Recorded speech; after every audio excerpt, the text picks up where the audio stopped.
Well, ladies and gentlemen, we are very excited to bring to you a good friend of ours and who we would say is a hero in Ghostbusters 2, which I still maintain is the better of the two films, my favorite of the two films. Jim Fye. Jim, how are you today? I'm doing very well, Matt. And yourself? I'm doing well. I can't complain. Tom? The hero of Ghostbusters 2, I would agree.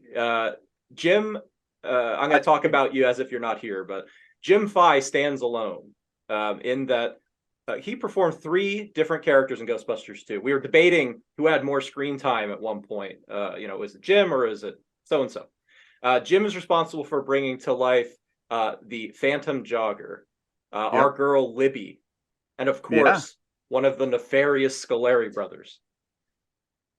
Jim, thank you. As Matt said, you're a friend. Thank you for being with us today. This is long overdue. We chat. It is. We chat. We haven't chatted for the containment unit before. So here we are to get the lowdown straight from the source.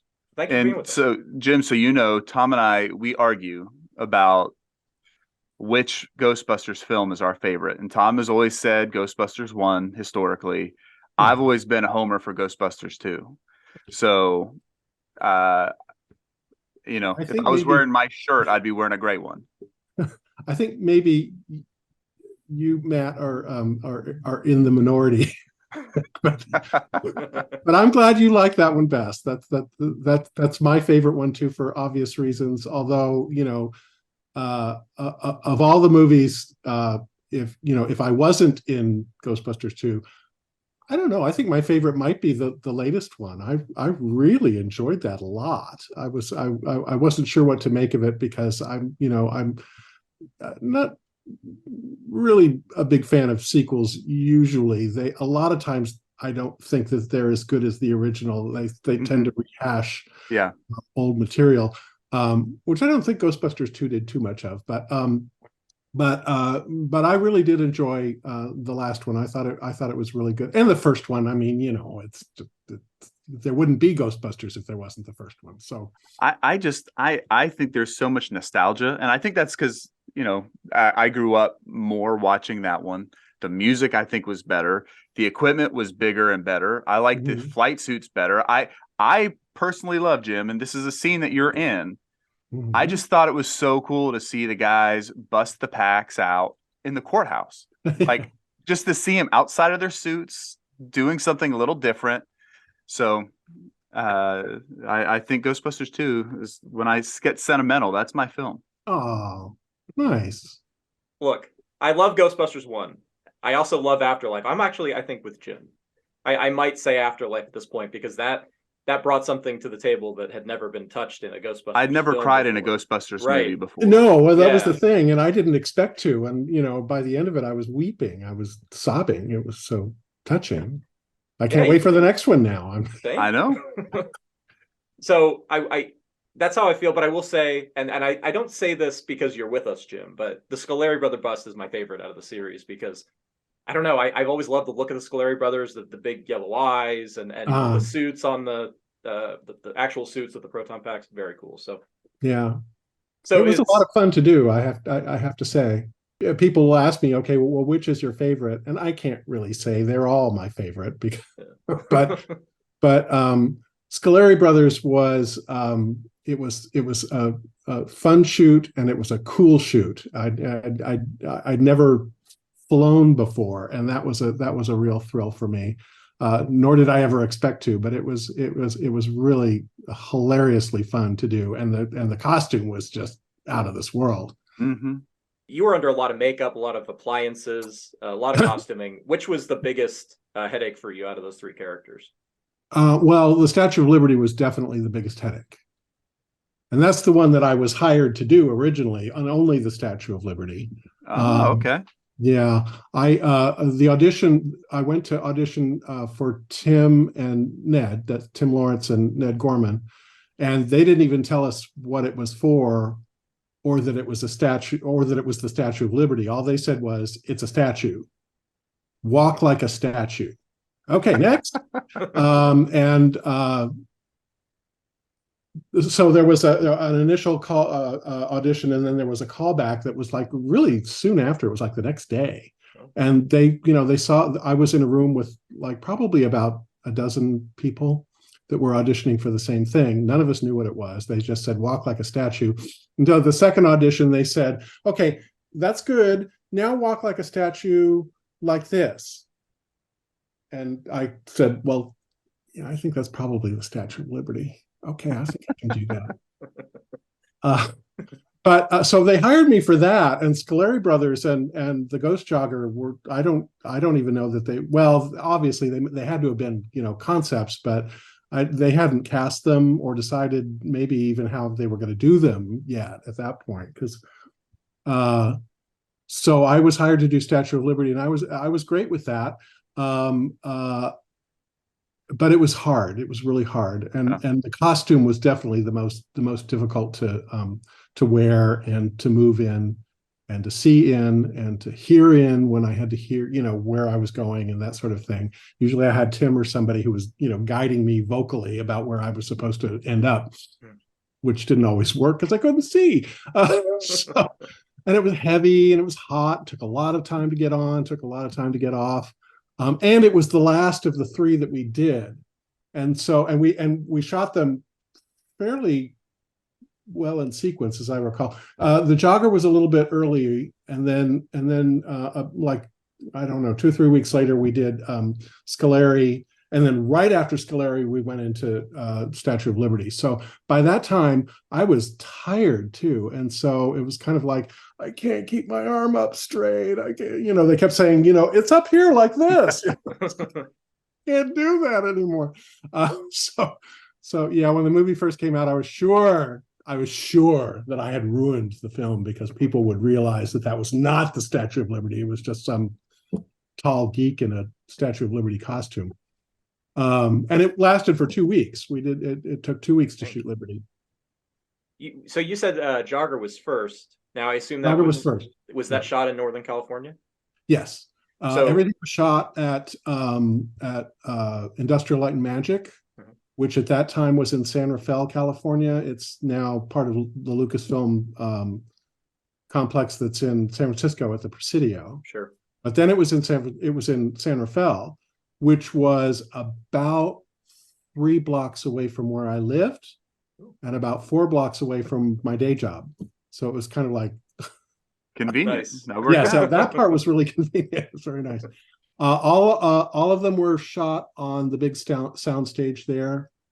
With the Jogger, I think that there were other things. It's such a big sound stage. They were shooting other things in that sound stage at the same time that we were doing Jogger. We just had like a little corner of the sound stage, and sure. Slimer or Vigo or somebody else, was also there, since none of that had sound associated with it where we had to talk, or that was all dubbed in later. So they could do that. But the Scoleri Brothers was a big enough shoot that we took the whole sound stage for that.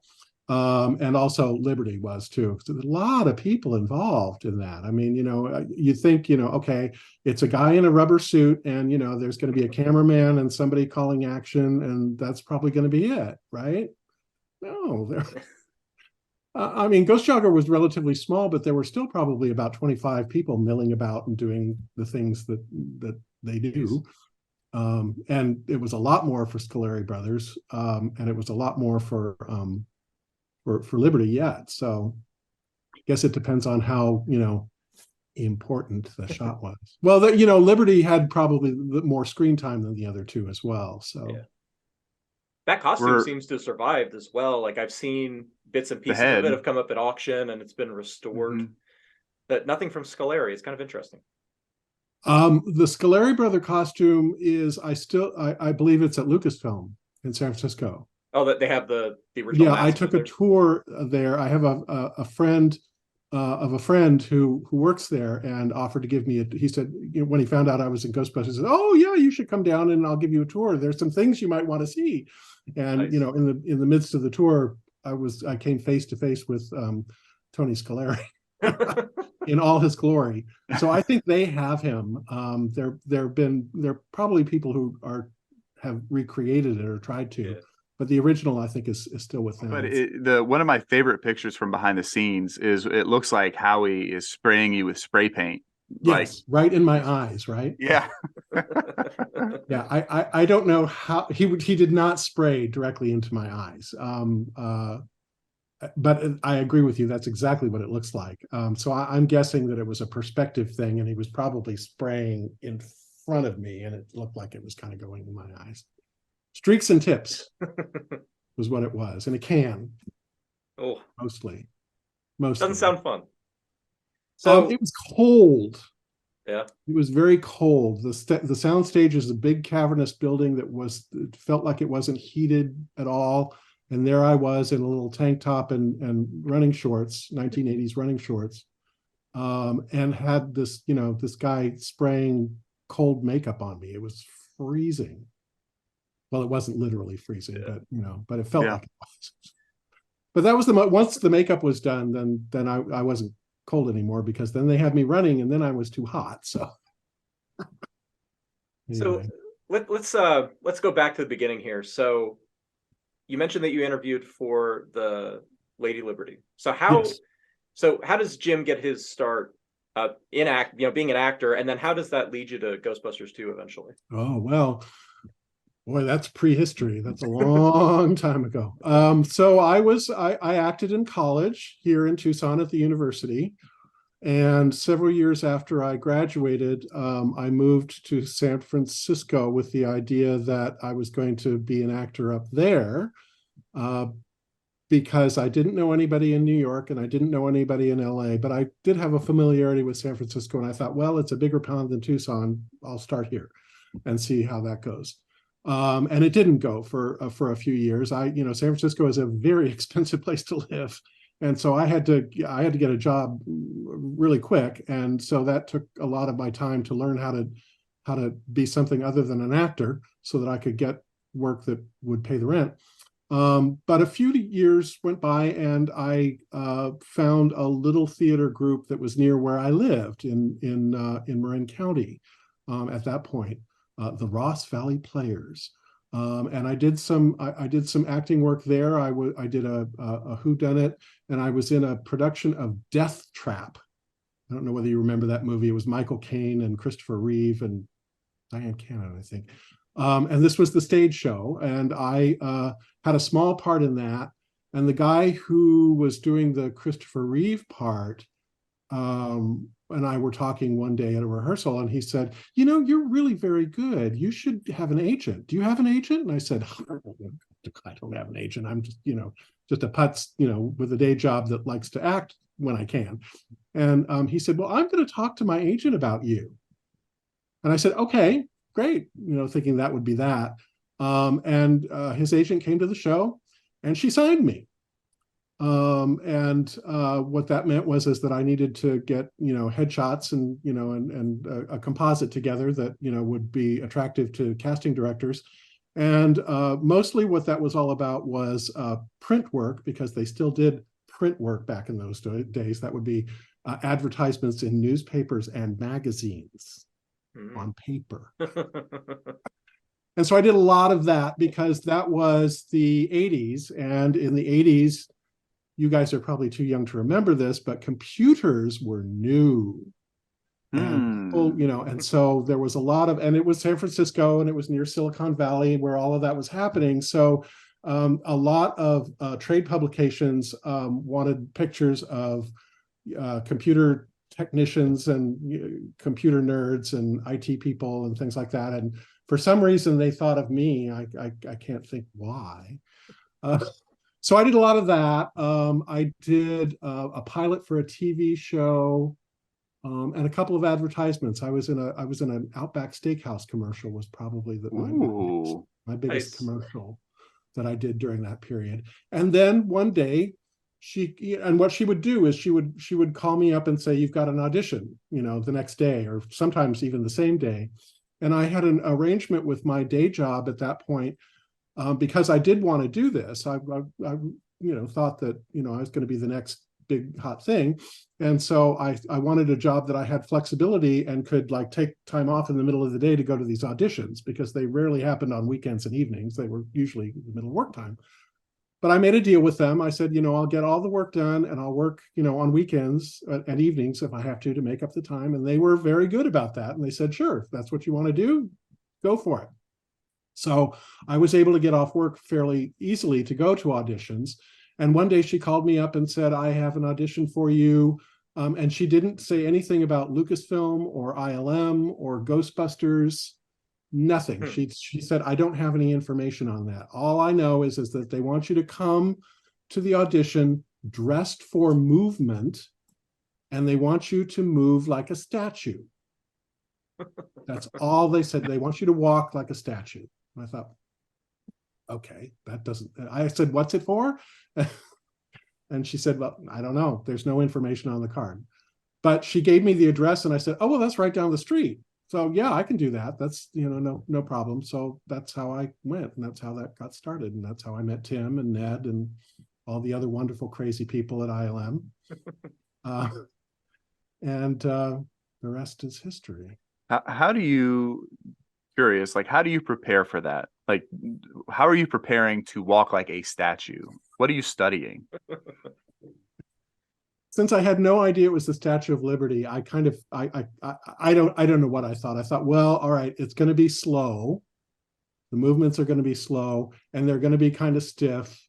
And so I locked my knees and I just walked very slowly. And that's literally, that's all I did. And they recorded that. And then they called me back the next day when they said, okay, now we want you to walk like a statue, but put your arm up in the air. Pretend like you're holding a book. That's awesome. And so I did the same thing in that pose. Very cool. I still didn't know what it was for. I had no idea. So you said that you auditioned in, was it September? Yeah, it was September or October, I think. I can't quite remember. Of 88. 88. The movie came out in 89, right? Right, yeah. It was the year before, yeah. Okay.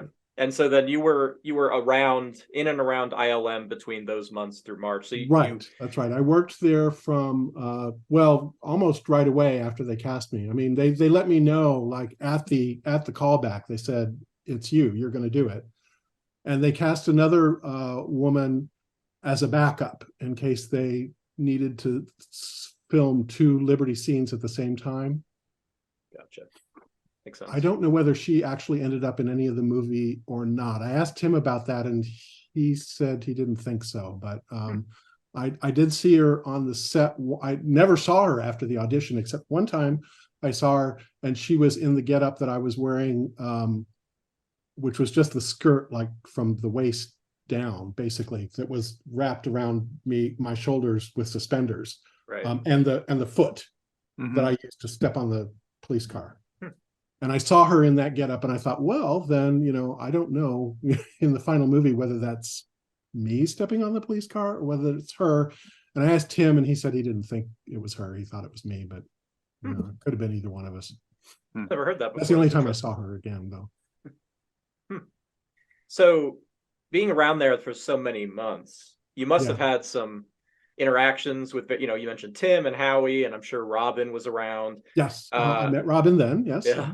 And I didn't see her much because she was off doing her Slimer thing while I was off doing my thing. Of course. But yeah, we were buds right away. She's just as delightful then as she is now.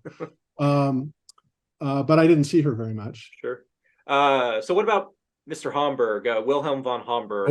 A lot of his work was done. Yeah, he was in ILM. Doing his work while I was in there for fittings. So by the time I was actually filming, he was done, I think. But yeah, he was in there really early on, the same time I was. So the time that they were making my plaster cast and doing all of that stuff, he was in there, doing the same thing. And he was a trip. Everyone was afraid of him because he was big. Mm-hmm. He's a scary looking guy. He's a wrestler, right? Yeah, boxer. And he looked it. He was like a big guy, and he was loud, and he spoke with a very German accent, and it was intimidating. They were all afraid of him. And I was a little bit too, I guess. I mean, the heat wasn't on me because and he was kind of cranky most of the time, and his crankiness was never directed at me. I don't think he spoke a word to me, as a matter of fact. I just kind of saw him from afar because we were there at the same time. So yes. So, you know, yeah, I heard I've heard little bits about him, and one of the things I heard was that he went to the premiere of the movie, and when his voice was changed, it was Max von Sydow. He walked out. So, you know, he's definitely an interesting fellow, and not much is known about him as far as Ghostbuster fans go. But did you have any fun experiences or anything memorable come up while you were working with him? Well, yeah, yeah, I heard the story about the premiere as well. I don't know how true that is, but you know, if it were me and I knew my voice had been dubbed by Max von Sydow, I would have been honored by that. But apparently he wasn't really thrilled with that. Now, my best Wilhelm story is, you know, we're covered with, you know, plastic and foam and, you know, all kinds of gooey crap. They glue us into these costumes, and then they take it all off, and, you know, you've still got like half of the goo all over yourself. And so, you know, you need to shower. And he was there, and there was one shower at ILM, and ILM was like this big machine shop, basically, is kind of what it looked like, with different rooms, and there was a big long hallway with rooms off the side, and the shower was like right in the middle of everything, in the men's bathroom. And so he was taking a shower one day after his shoot, and I happened to be there, and he came out into the hallway, you know, absolutely naked, stark naked. And there were women as well as men that worked at ILM. It was, you know, so he was like in the middle of a workplace. Imagine your workplace when somebody all of a sudden comes running down the hallway naked, and screaming.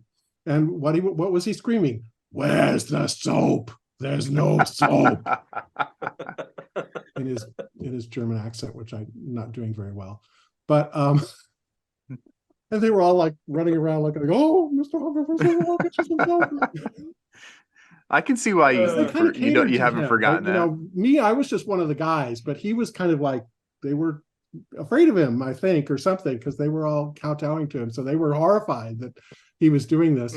And I guess somebody found some soap, and that was that. But the buzzword afterwards, even long after he'd gone and his shooting was all done, was everybody, you know, just thought it was the funniest thing, you know. And so, you know, when you hear somebody around ILM say, "Where's the soap?" we all knew what he was talking about. I don't know how many people actually know that story. We're gonna make a no ghost patch, but instead of it's going to be a bar of soap. Bar soap. With a shower cap, one of those sticks, you know. Yeah. Well, it was a memorable moment at ILM for sure. Then I never saw him again. So that's your lasting impression. That's it.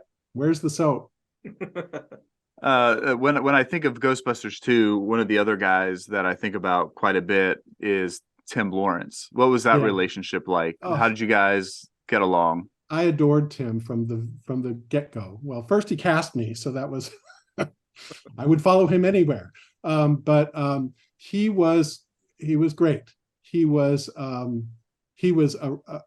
real supervisor. You know, he was the supervisor in the creature shop, and you knew it. The people that worked for him, you know, went to him for instructions, and, you know, went to ask him. He was very professional, but he also had a very impish side to him, and so he was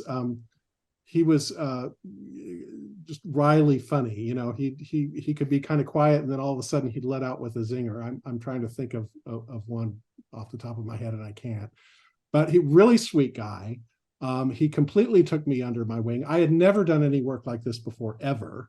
And so he was really good about explaining to me, you know, how things were going to go, and, you know, what I was going to be doing the next day, and what the process was, and the things that I needed to look out for, like when they were making my body cast not to lock my knees, because if I lock my knees, then I have the tendency to cut off my blood flow, and then I might faint. And if I'm in a body cast, which is plaster, I'm going to go like this, like that. And that actually did happen because I didn't listen to Tim. That was my very first day. He said, I told you not to lock your knees, bend your knees. But wow. But he was great. He was like a big brother to me, really. He was, and as it turned out, he was a big brother because he played Lindsay. So, although we were not on the set at the same time, they filmed him separately from me. So, I never thought of it that way. Interesting. Yeah. Well, I don't see how they could have done it. We probably would have bumped into each other in the air, if they'd done it that way. But no, he was filmed completely on a different day than I was. But he was great. He was funny. He was very intelligent. He had a love of Shakespeare. Mm-hmm. We talked a lot about Shakespeare because I was in a play while this was all going on. I was also in a play over at the Ross Valley Players, which I mentioned a little earlier. I was doing The Dresser. I don't know whether you know that play or not, but it's about a production of King Lear. It's a lot of people in the play, but it's basically a two-person play.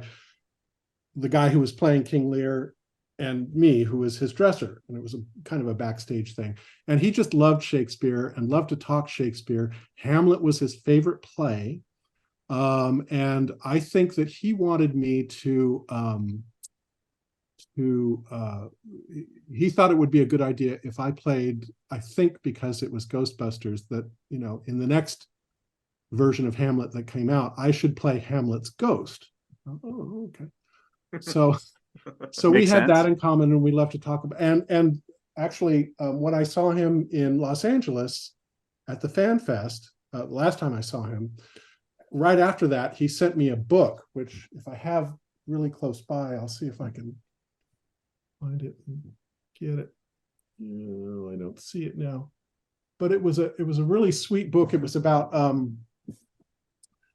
a production of Hamlet that John Gielgud had directed in the 60s with Richard Burton as Hamlet. And he inscribed it to me, and he said, I thought that you'd find this interesting. And I did. It was a really interesting read. And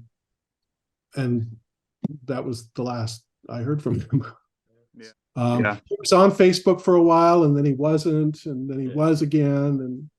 And so I never saw him outside of the Ghostbusters shoot until that Fan Fest. When was that? That was like 2019. June of 2019. 2019, yeah. So I didn't see him from 1989 to 2019. We were friends on Facebook and we chat and that, but I never actually saw him. The stuff that he posted on Facebook, there's not a lot, and this is why we love being able to talk to you today, is because there's not a lot about the making of Ghostbusters 2. And the little bit we do know, a lot of it comes from stuff that Tim would post on Facebook and some of his stories and pictures, which are all still up there if people go look for it. But I know that for Tom and I at FanFest, we were over the moon to be able to get a picture with you and Tim. And it still blows my mind that of all the photo ops, that they didn't have a photo op with the Scoleri brothers. And so the fact that you guys were gracious enough to allow us to get a picture with you after the show, and now ultimately to have a memory of our time with Tim, I treasure it very much. He really was a truly good guy. And he really was the supervisor for Liberty, for Scoleri brothers, for Jogger, for Slimer, for most of the things that ILM was doing. He had his finger in all of those pies. So the slime itself was I think under his supervision. So he was busy. He was very busy. Yeah, he was very busy and very good. Yeah, Matt mentioned that Tim posted a lot about Ghostbusters 2 behind the scenes, and I actually have a little anecdote that backs that up, because before the containment unit existed, before we started doing this for other people, Matt and I were collectors, and we had spoken with Tim on Facebook, and we'd spoken with you, Jim, on Facebook, if you remember all those years ago. And there was this really nice portrait of Nunzio Scoleri that Tim had, and he would send that out when he signed autographs, but I could never find one of Tony. And it drove me absolutely mad. All I found was like a little cutout that was like this big, and it was like taped to a Polaroid. And I thought one day to ask Tim, and next thing I knew, in my email, I had all these high-res photographs, and it was like, it blew my mind. And then I had those in preparation to meet you at, Matt and I were at FanFest, and we met you and Tim, and it was really kind of this surreal experience. And I know, speaking with you over the years, FanFest was really your first indoctrination into the Ghostbusters fandom after that 30 years. Yeah. So, can you talk a little bit about what your visibility was to Ghostbusters between 89 and 2019, and how it kind of changed for you after FanFest? Zero. I had zero involvement in anything. As a matter of fact, I had no idea really until I got on Facebook that there was any Ghostbusters fandom or anything like that. I went and saw the movie when it came out, and I'm very critical, and I didn't much care for it, to tell you the truth. I thought, well, it's not as funny as the original, and oh my God, I'm not keeping my arm straight enough. I ruined it. So that was that. That was literally that. My last day working for ILM, Tim was so sweet. I went up to him and I said, well, I'm done. They say they're not going to need me anymore. I said, hold on. He went into the creature shop and he came out again. They came out with a bust of me that they'd made, to build the Statue of Liberty head on. And that little mask that I think you probably saw it. I can't remember whether I took it to the Fan Fest or not, but it's the one that was supposed to be the Titanic shoot that didn't happen. That was my face, and one of the police cars that I stepped on. And he said, here, have these. That's cool. I thought, oh, what am I going to do with this? The bust of me kind of rotted in my basement over the years. The police car was in shatters. It was in, it was just in pieces. And I thought, who's going to want this? Threw that away. I somehow hurts my heart a little bit. The Titanic shoot, but I don't know why, actually, because I probably just didn't even know it was there until I was rummaging through my basement one day and found it. But no, I had nothing, absolutely nothing. I thought, well, that's that. When I went into it, I thought, well, Ghostbusters, ooh, this is going to be the start of my career, something big, and nothing ever came from it. It took a long time to make the third Ghostbusters film, so there was that. I didn't even be able to go back to my agent and say, hey, I should be in the next one, because there wasn't a next one. So there was nothing. And then I got on Facebook sometime probably around 2010. Yeah, because that's probably when I got my first iPhone, and I had I didn't know anything about social media at all. But I thought, well, I had coworkers who were on Facebook and they were having a good time with it. So I thought, okay, that's going to be, that sounds like it might be fun. I'll give that a try. And I noticed that people would post things, about themselves.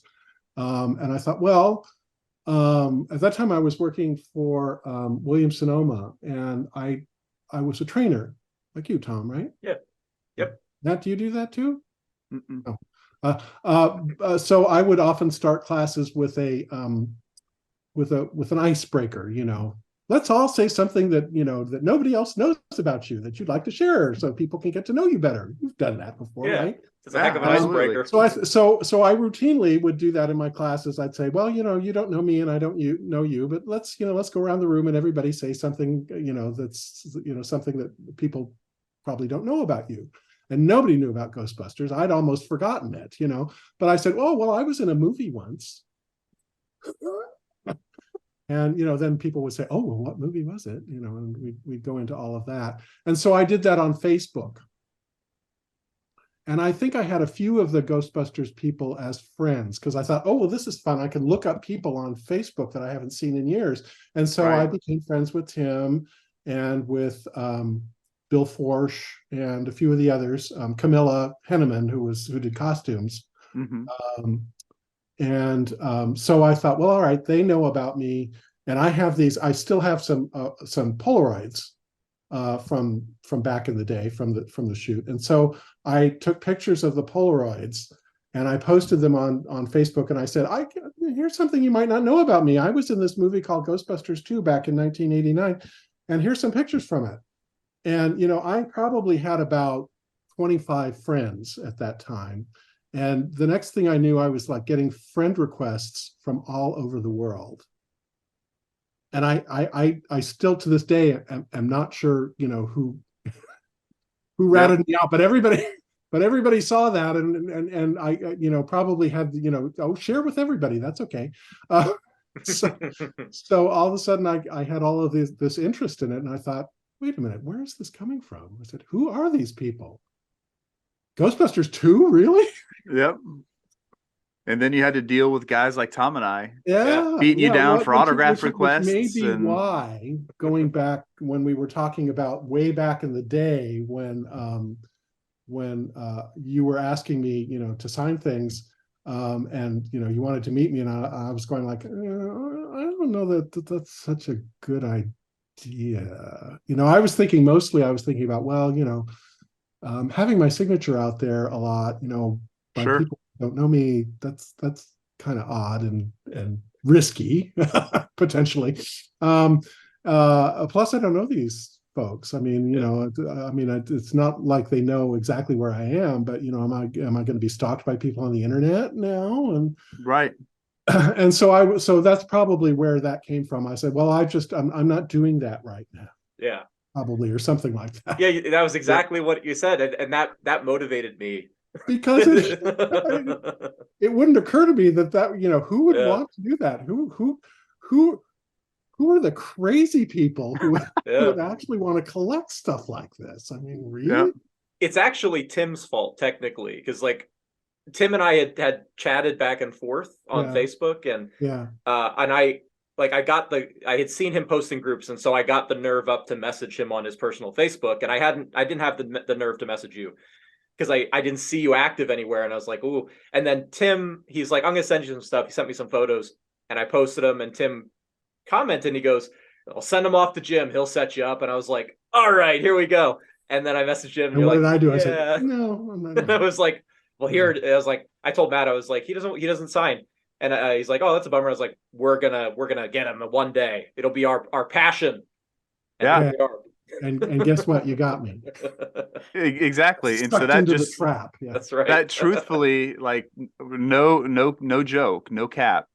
One of the reasons why we were so excited for FanFest is because we're like, finally, we're going to be able to meet Jim and add his signature to our collection. Yeah. So, well, and Robin brought that about, actually. Really? Yeah. Well, I was getting ready to retire from day job, and still living in California and doing theater, but the work that made money, I was going to leave so that I could act full time. And Robin contacted me, and she said, well, I've got this agent who books me on these Comic-Cons and festivals and things. Would you be interested in doing that? And I thought, well, I'm going to retire, so I'm not going to have a paycheck anymore. And you say I could make some money on this?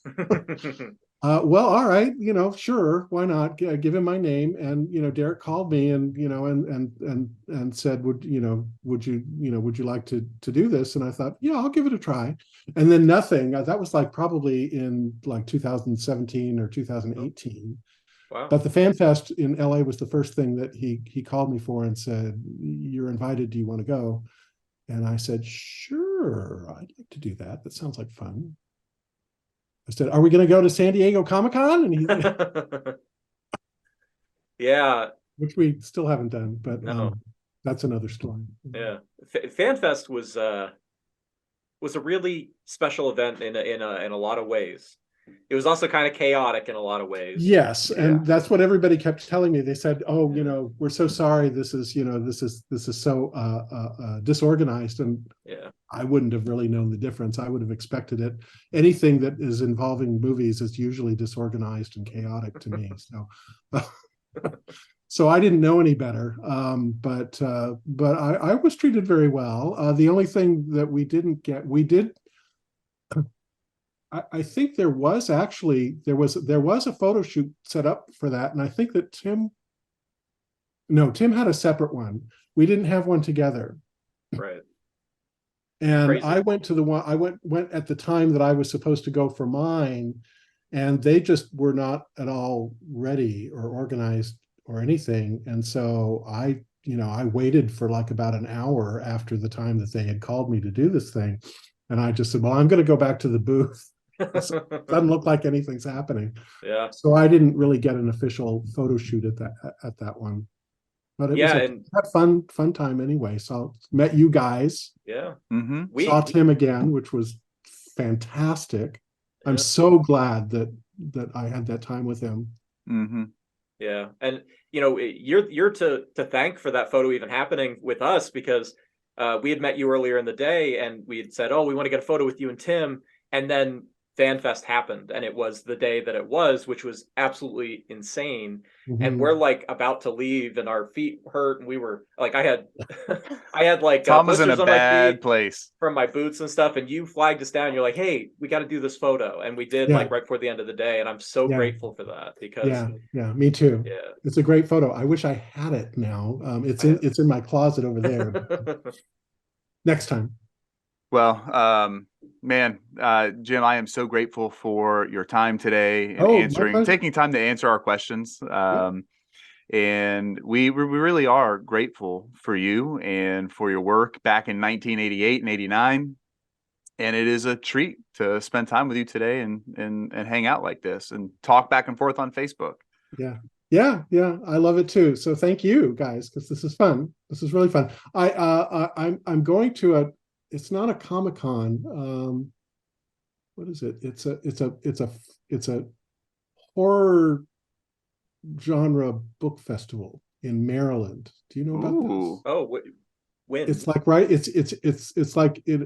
forget what the name of it. I just got signed for this yesterday. So so forgive me for not knowing too many of the details, but it's in a town it's like about halfway between Baltimore and DC.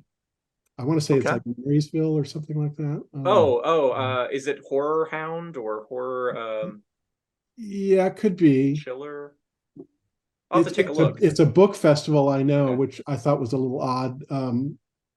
But times being what they are, I accepted the job.